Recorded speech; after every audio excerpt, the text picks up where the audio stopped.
Dear viewers, আপনারা দেখছেন এটা ডালিম বা আনার গাছ। এটা আমি বিগত 4 বছর পূর্বে লাগিয়েছিলাম একটা রঙের ড্রামে।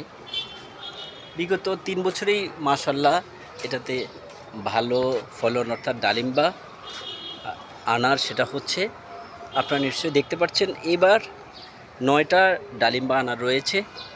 আমি এটাতে প্রত্যেক বছর যখন সেটার ফল নেওয়ার পরে আমি গাছগুলোকে একটু কুনিং বা কেটে দেই এবং পরবর্তীতে আবার শাখা প্রশাখায় সেটা ভরে যায়।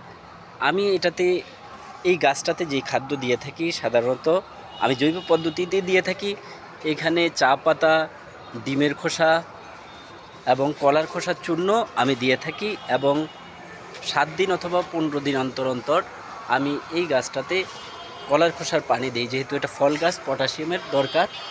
এবং এটাতে যে কীটনাশক দেই সেটা সাধারণত নিম, যে ছাদ বাগানের যে নিম পাতা থেকে নিম কীটনাশক, নিম পাতার নির্যাস থেকে যে কীটনাশক হয় সেটা এবং হলুদের গুঁড়া মিক্স করে আমি সেটা 1 সপ্তাহ অন্তর অন্তর গাছে স্প্রে করি এবং মাশাল্লাহ এতে ভালো ফলন হচ্ছে। এবারও আমি যখন ফল নেব এরপরে কেটে দিব এবং আপনারাও সাধারণত টবে ছাদ বাগানে একটা ডালিম বা আনার লাগাতে পারেন এবং এই অল্প যত্নে আপনারাও মাশাল্লাহ ভালো ডালিম বা আনার পেতে পারেন।